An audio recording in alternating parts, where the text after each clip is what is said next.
আজকে আজকে যে পরিস্থিতি হয়েছে ক্যাম্পাসে, অ্যাটলিস্ট আপনারা যদি কেউ দেখতেন, বিশ্বাস করেন আপনারা সারা জীবনের জন্য এই ছাত্রলীগ জিনিসটাকে যে কি পরিমাণ ঘৃণা করতেন বা ভয় পাইতেন আপনারা জানেন না। এরা আমাদের সামনে রড দিয়ে পিটায়া, ছেলেগুলারে রড দিয়ে পিটায়া একদম আধামরা করে ফেলছে। তারা এসে আমাদের পেছনে লুকাইছে, আমাদের বোরকার পেছনে, আমাদের ওড়নার পেছনে লুকায় বলে, আপু আমাদের একটু লুকায় রাখেন, আমাদের ওরা মাইরা ফেলবে, আমাদের বাঁচান আপু বাঁচান। আমরা তাদের ওড়না দিয়ে বোরকা দিয়ে লুকায় রাখছি, সেইখান থেকে আমাদের ধাক্কা দিয়ে ফেলে দিয়ে তাদের বের করে আবার মাথায় রড দিয়ে মারছে, এমন অবস্থা।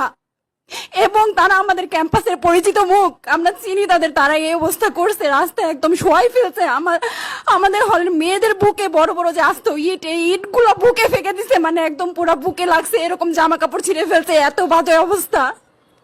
অথচ আমার ব্যাচমেট, আমরা যাদের সাথে ক্লাস করি, একসাথে বসি, আমি তাদের একটা কথা বলতে দেখি না এগুলো নিয়ে, একটা কথা না। এবং তাদের নিউজ ফিডে গেলে দেখবেন তারা এখন এগুলাই